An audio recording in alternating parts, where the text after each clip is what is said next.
My name is Destiny Vale. I'm Scapi Picani, or Blackfeet, from Browning, Montana. I'm a poet and a filmmaker. I remember being a kid and watching those cartoons. It's like literally almost making me cry.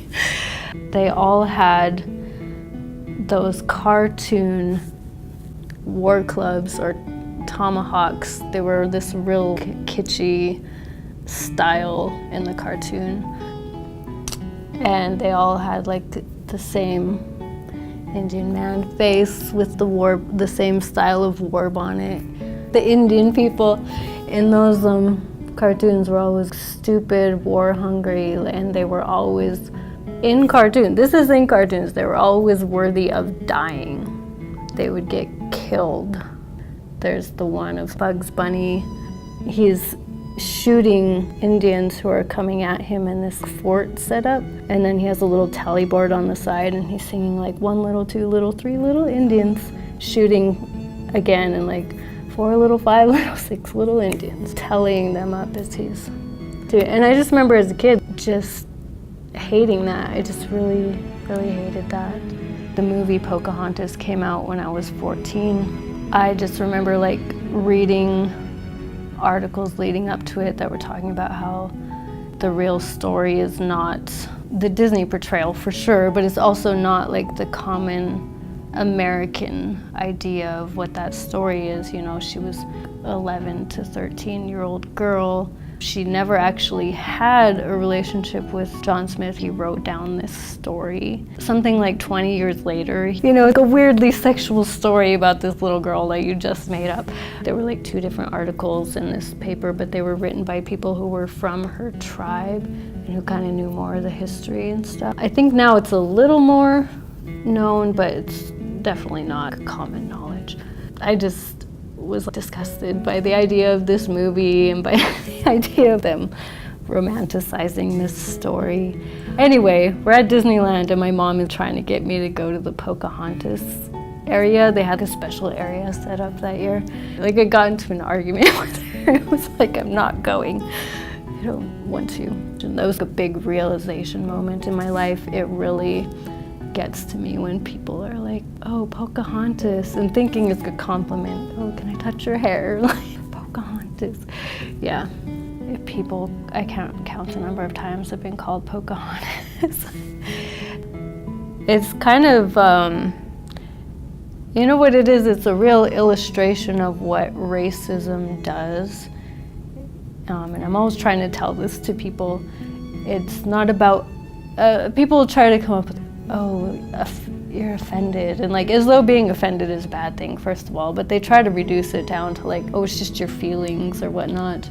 But really, racism is about reduction. Like, you're reducing the whole group of people, or even just the individuals within that group. You're reducing them down to something that is not quite human, that can be like easily dealt with. By calling somebody Pocahontas, calling me Pocahontas, is reducing me down to their image of what a Native female is. I mean, I think racism, a lot of times people think of it as an abstract idea.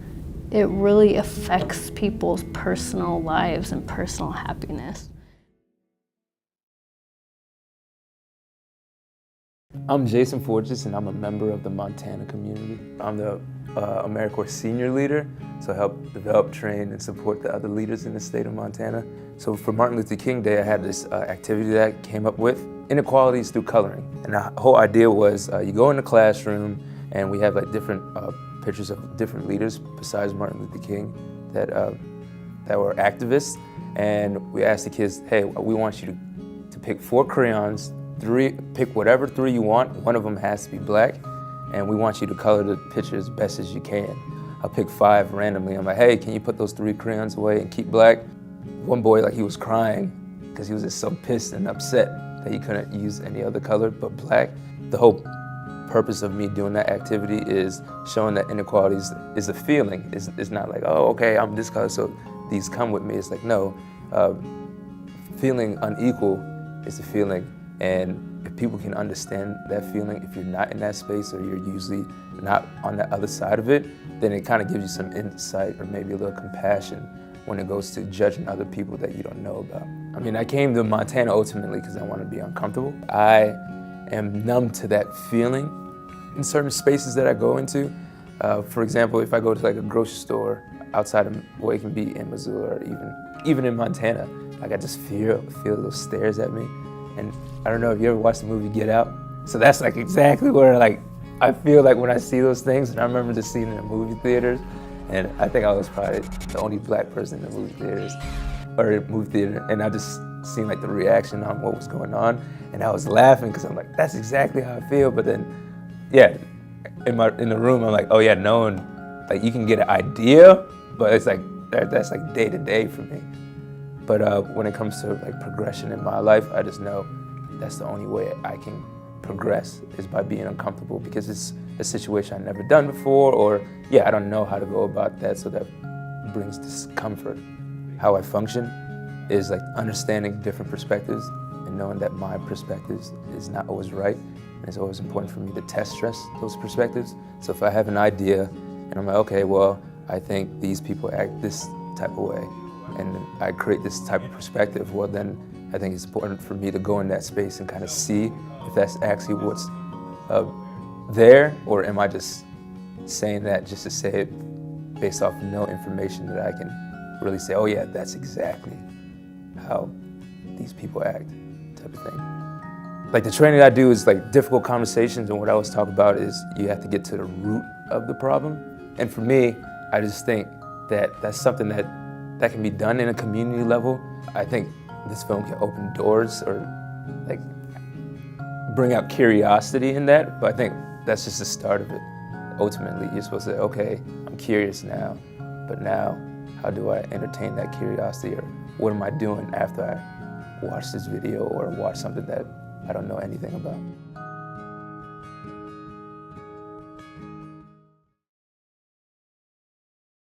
I've lived in Missoula for the past 4 years, and the reason I came here was for school. My name's Ivy McDonald, and I'm a filmmaker. I grew up in Browning, Montana. I guess being native Missoula, I think it is a safe space, and I think, you know, relatively good, but I think a lot of Missoula people like are, you know, they're very liberal, very open, but I think they don't know they're racist. The stuff they say or like wear or do is very offensive in a lot of ways, but they don't get it because if you try to confront someone, they'd be like, oh, I'm not racist, like I love your culture, I love that, but it's like that's, you know, that's disrespectful. But then I used to just get angry and mad, but I think now it's more like you have to talk to people, you can't just lash out. It just ties into like a whole nother like thing of what people think Native people are. Like it's easy to do that, and I'm still working on that. It's so normal for me when I post a picture or something, people are like, what is that, you know? Like if they ask, coming from like a good space, and I'll definitely like tell them, talk to them, and of course people are gonna ask questions. For the past like few years, I've been calling people out right when it happens.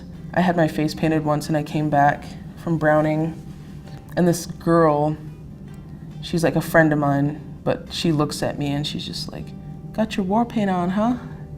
And I looked at her, I was like, it's not, no. You know, she like apologized after, just that initial trying to be funny, but it's like, you don't realize how extremely racist that is, and just saying it like that. In order to maybe try and change it, you have to say something. I think people have to really listen, because no one wants to be told that they're racist when they're like so open or woke. You know, it could go in one ear and out the other, but I think a lot of people now are trying to learn, take what you say to in consideration.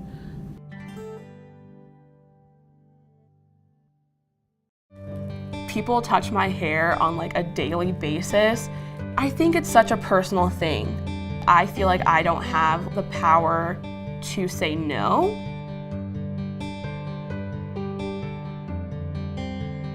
I'm Sierra Pinnell. I'm a junior here at the University of Montana, and I am studying social work and African American studies. I've always been a pretty extroverted person, very outgoing. That's always been a part of me. In every area, I'm fine with speaking up if I feel like I need to, except for when it comes to race. There's only so many times I can be shut down before I back off completely. It was really hard 4th and 5th grade because we would learn about African American history but not really learn about it.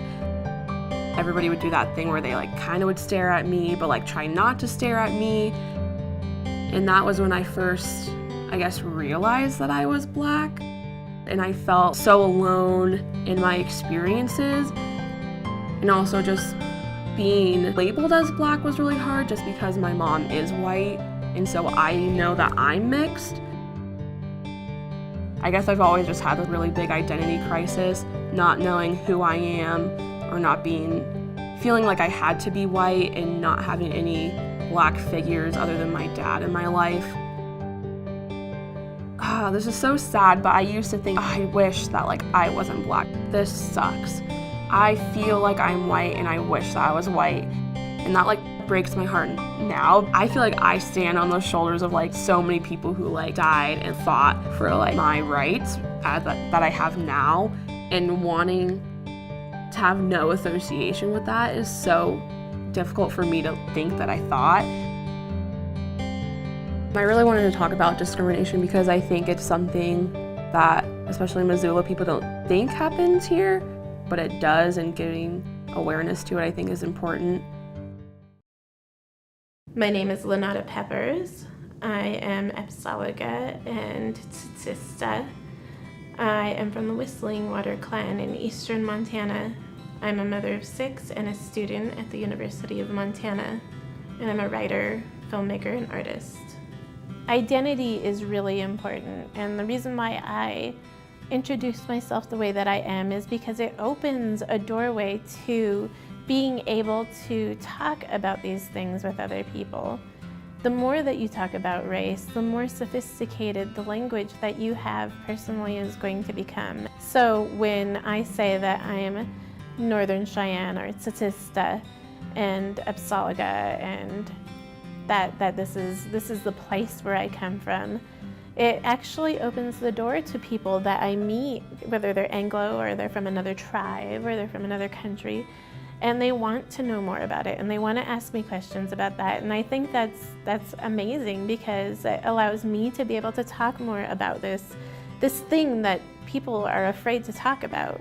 People would rather not talk about race at all. They don't want to either say the wrong thing or they feel like they're not racist, so this isn't a discussion that they need to be having. It's really important to be discussing race because it allows a more sophisticated viewpoint of what's going on in the world today. We wouldn't have to talk about it, and we wouldn't have to, see color, as some people say. And we need to be discussing these things because there are still people of race fighting for human rights, and it can be taken seriously if there's no dialogue. As an adult, I once tried to rent an apartment and was told that they don't rent to Native Americans because eventually they're just going to move their whole family in with them. This is a product of systematic racism.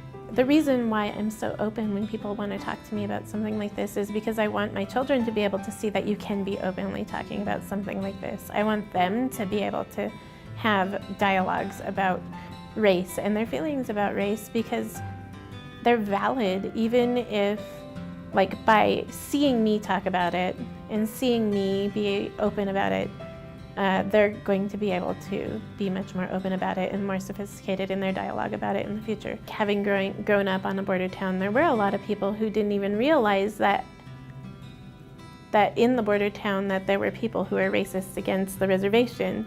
Our schools don't get as much money as the other schools surrounding the areas, and so the people there don't get the same kind of education that a town 40 minutes away might get. Reservations experience systematic racism, where there's no infrastructure, where there's no main roads being built and there's no electricity going through and there's no cell phone service and stuff. There's no money going into those areas, and so we don't have businesses going into those areas.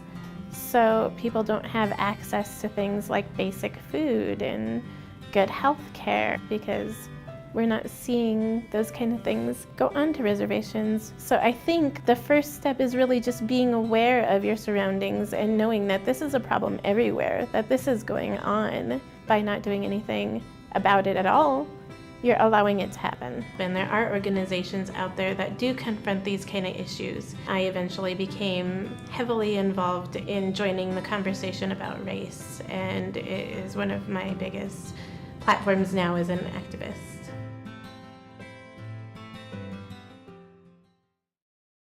My name is Jayton Simpson.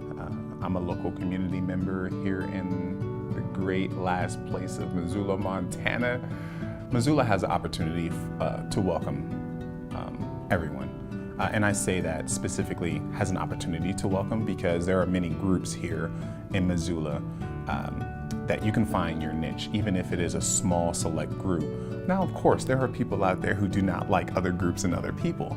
But for the most part, the welcoming nature that Missoula, the community, brings is very much prevalent. It is there. And as much as I want the place that I reside, the place that I call home, to be perfect, I know that it's not.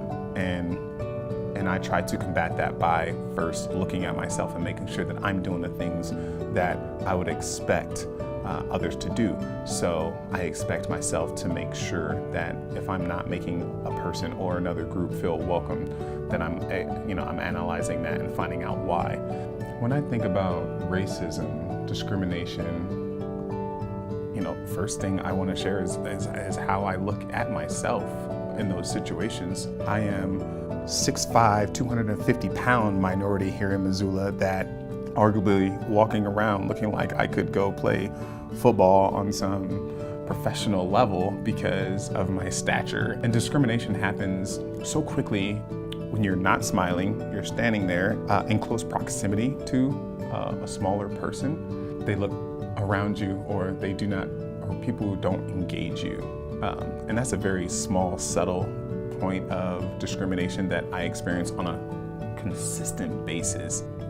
And that's just based on being a minority, being Black, and being a larger person. I don't want to be the person pulling a race card all the time. I don't want to be a person who intimidates other people. I don't want to be quick to judgment or stereotype. I want to defy stereotypes. I want to be judged by my actions, and I want to be challenged to be better when my actions are not good. I can't challenge my kids to be everything that I want them to be if I'm not walking that walk right now. For me, being a father, I think, is the greatest opportunity to help make this world, this community, a better place, and the man that I want to be, because I'm not there yet. I am not everything that I'm striving to be. I am not going to judge people on where they're at in their journey. I can't say that I expect everyone else to be as aware as I am right now. I cannot expect people to be, but this is my journey, and I have to own that. And if I can be an example for other people on how I am managing that, that's my first step, is me owning who I am today. And then if I can help other people, I would love to.